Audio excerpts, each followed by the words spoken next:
Pioneers are explorers.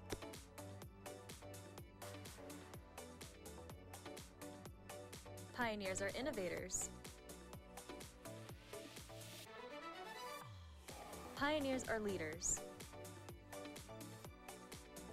We are Marietta College. We are pioneers. Find out how you can become a PIO at www.marietta.edu.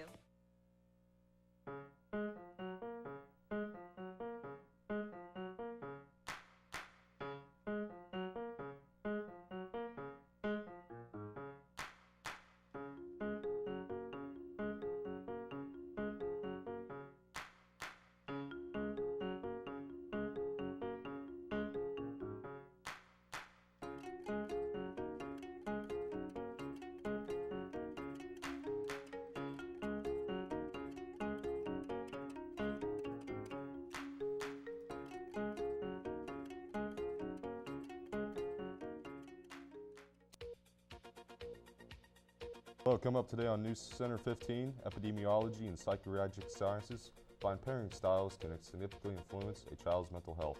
And NASA announced the next 4 people to visit the moon. Tune in for all this and more on WCMO TV at noon 30 and 6:30.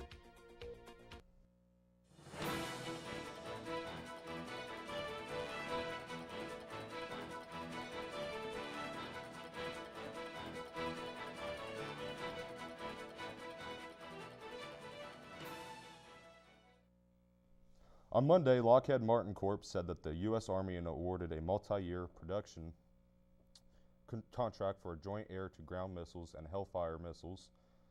This deal could go up for $4.5 billion, including a follow-up on awards over the course of the next 4 years. The contract is said to have value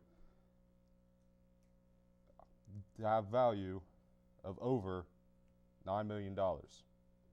In its first year, as the Pentagon looks to build stocks in hopes of deterring China, the 2024 budget proposal is $28 billion more than last year's $858 billion. The JMGM program will anticipate a significant increase in international demand for the weapons systems.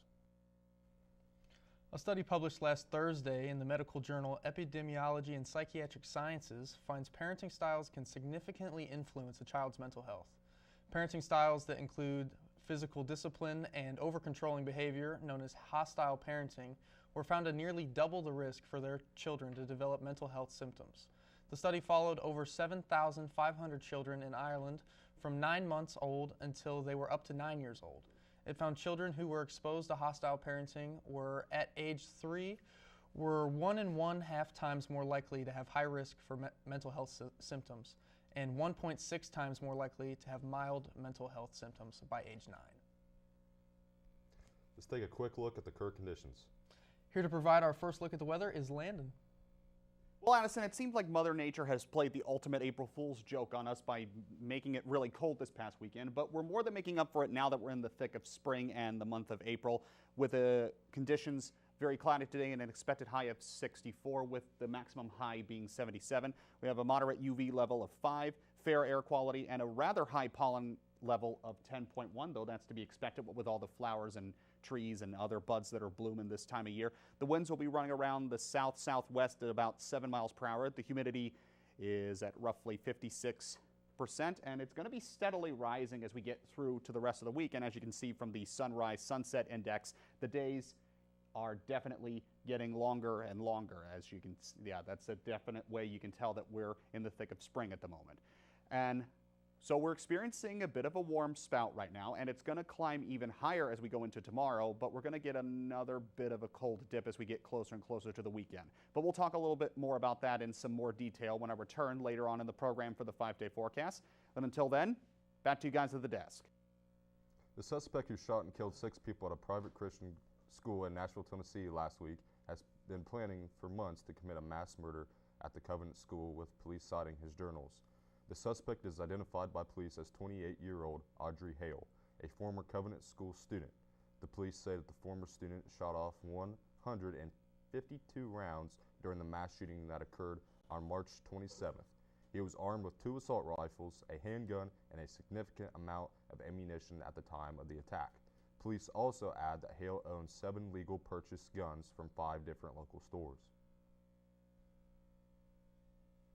On Monday, NASA announced that Americans Reed Wiseman, Victor Glover, Christina Koch, and Canadian Jeremy Hansen will become the next 4 people to visit the moon. The astronauts will not walk on the lunar surface, but they will conduct a 10-day mission called Artemis II. The mission is scheduled for late 2024 and will be the closest anyone has come to the moon in more than 50 years. The Artemis II mission will be testing crucial technologies for NASA's next goal. In 2025, NASA hopes to land the first woman and person of color on the moon. Coming up, inspection records released by the Food and Drug Administration. The University of South Florida has predicted that the massive sargassum seaweed bloom floating toward the west coast of Florida in the Gulf of Mexico is expected to be the largest ever recorded. Stay with us.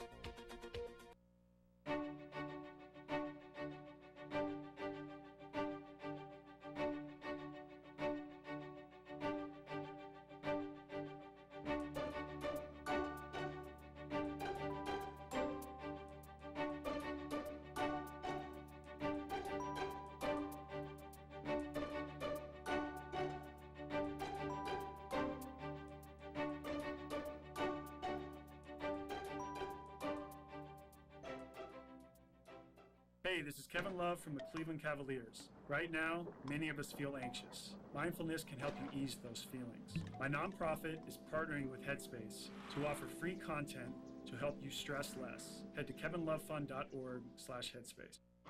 Here's to the straggly ones, the first ones.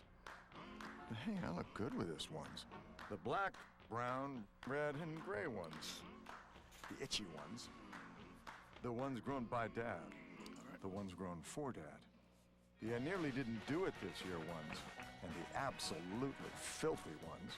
They all raise awareness, raise funds, start conversations, and save lives. Because whatever you grow will save a bro. Learn more at Movember.com.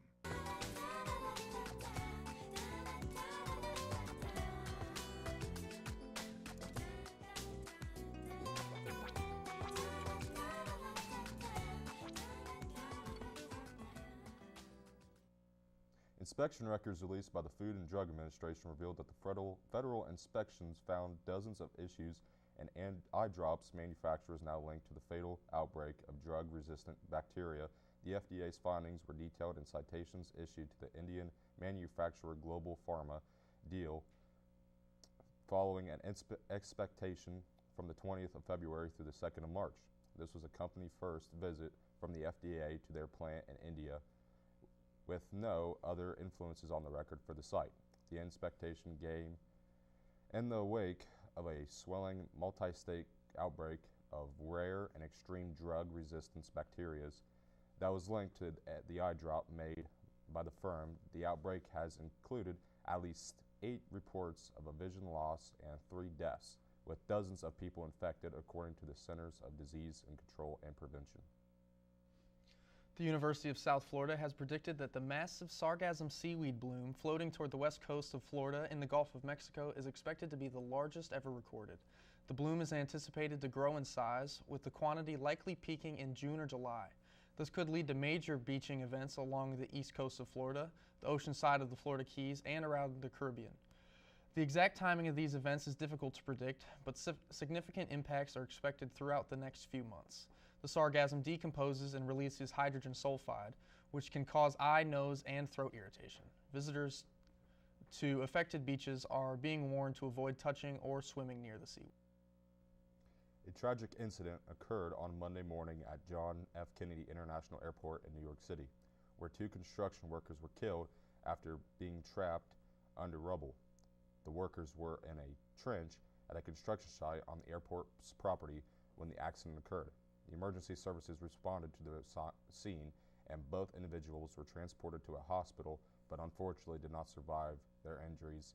Investigations and ongoing further constructions has been halted at JFK Airport. Our thoughts are with the families of the deceased during this difficult time. On the 7th of April, a special occasion is marked in Marietta as the city celebrates its birthday. The festivities began at the Start Westward Memorial in Muskingum Park, where the Marine Corps will raise the American flag in the traditional ceremony. Marietta Mayor Josh Slitcher spoke about the importance of this tradition for the city, especially for someone like him who was born and raised in Marietta. The public is invited to all events taking place on Marietta's birthday, except the Historical Society dinner, which requires reservations. Coming up next, Tesla's first quarter vehicle sales rose 36%. We'll also get the latest from Hollywood. And while we'll be having a bit of a cool down before Easter, over the next few weeks, things will really start to heat up. I'll have all this and more on your extended forecast. Stay tuned.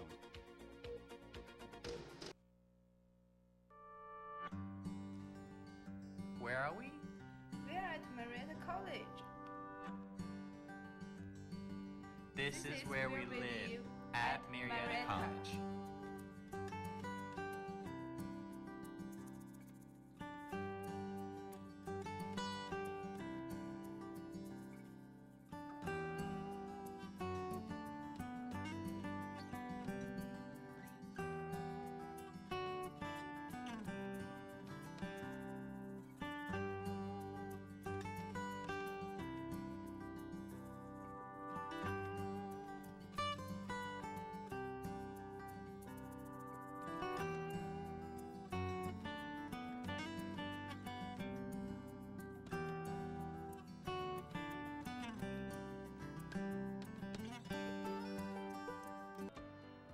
When kids need medical care, they face life-changing experiences. They miss out on the things that make being a kid fun. Starlight Children's Foundation programs entertain and inspire hospitalized kids. Learn more at starlight.org. Marietta, a place some people call home. A place of athletes. A place of discovery. A place for the future. Your plan. Your future. Go Pios.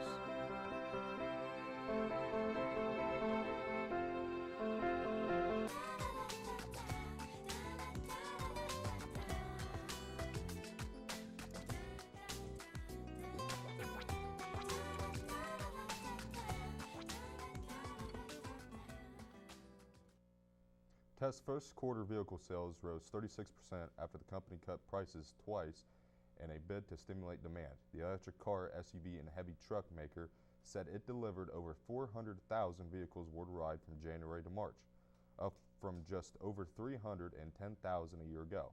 But the increase fell short of analysis for the quarter. Tesla cut prices in early March on its more expensive models, the S and X, in January.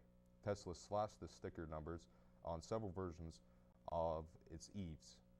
Some versions of the top-selling model, small SUV, saw price trims nearly 20%, and the base price of the Models 3 small car dropped by 6%. The price cuts appeared to have raised demand despite increasing interest rates designed to slow the economic and curb inflation.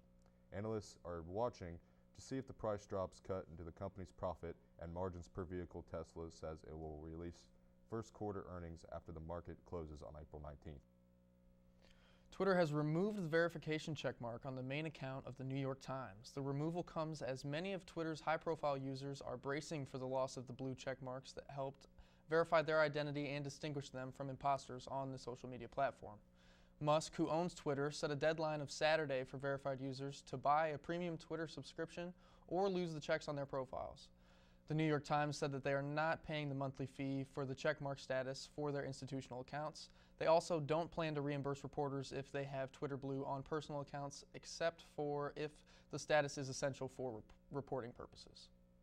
As pressure against TikTok mounts in Washington, the more than 24 members of Congress who are active on the social media platform are being pushed by their colleagues to stop using it. Many defend their presence on the platform, saying they have a responsibility as public officials to meet Americans where they are. The lawmakers are active on TikTok remain a distant minority. Many in Congress are in favor of limiting the app, forcing a sale to remove connections to China, or even banning it outright. The U.S. Armed Forces and more than half the U.S. states have already banned the app from official devices, as has the federal government. Supporters of the TikTok on Capitol Hill are urging their colleagues to educate themselves about social media as a whole so Congress can pass legislation that deals with the broader issues of data privacy instead of hype. Focusing on the ban of TikTok could could risk political backlash in the court fight over the reach of the First Amendment.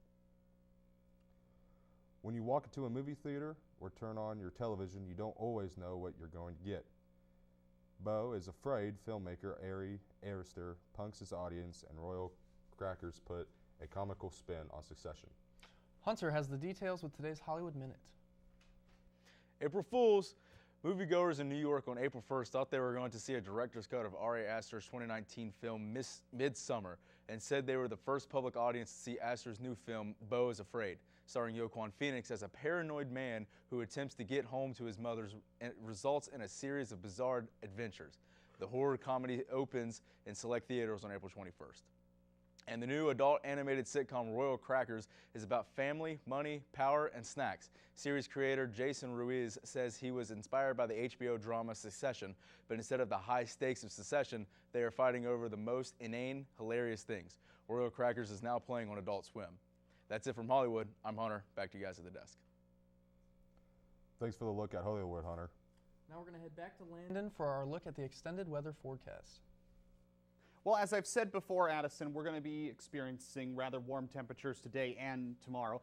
But over the rest of the week, we're going to be experiencing another shift in temperatures, another fluctuation. And as you can see, it's going to come from the Midwest of the country, mostly from the areas of North, South Dakota, and Nebraska. There's going to be bringing forth a cold front over the next few days. And as you can see, we're going to be getting the first stretch of it up to about Thursday, coming across the border of Indiana, passing through Cincinnati and some other places.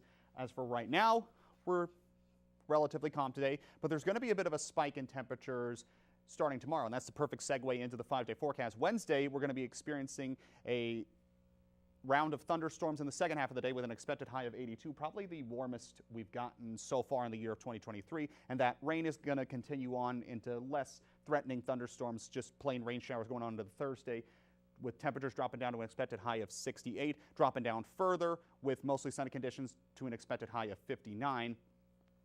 And now after that break from the rain, the sunny conditions are going to continue on into the weekend with an expected high of 61 on Saturday, rising up to a high of 68 just in time for Easter Sunday. So that's relatively good weather to go outside with your family for a good old Easter egg hunt. So yeah, we're getting our first full taste of spring weather the first full week of April after this cold spell we've experienced this past weekend. And over the next couple weeks, I think it's safe to say we're at a point where temperatures are going to be getting steadily warmer as the days are getting longer and longer. But that's all for now. Back to you guys at the desk. Thanks, Landon. When we come back, Ben will have the latest in the world of sports. Stay with us. James Brown and Bill Cowher welcoming you back to the Midnight Snack Run. This is one tricky obstacle course. He's reaching, but he pushes it away. He's approaching a plate of iced cookies. He blows right by him. Oh, the fridge. Looks like he's headed for the soda. Wait, he jukes left, grabs the water bottle. Now he's just got to get out of there. Look what dropped from the sky. Don't do it, Dennis. That's the way you execute a Midnight Snack Run. Stand Up to Cancer and Rally want you to reduce your risk for cancer. Go to takeahealthystand.org. Marietta College, home of the pioneers.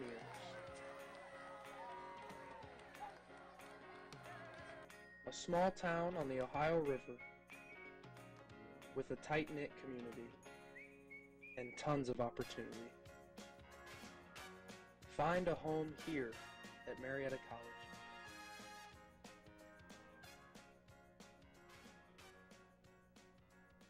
Bring forth a pioneer.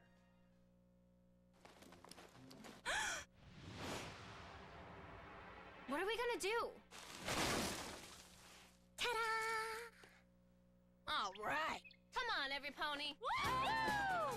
Liza, I just love how ponies are better together. Me too. You know, same thing with Girl Scouts, Kamiko. Every day they make each other shine a little brighter. And they make the world around them a better place. So join Girl Scouts. And be a part of the friendship and magic.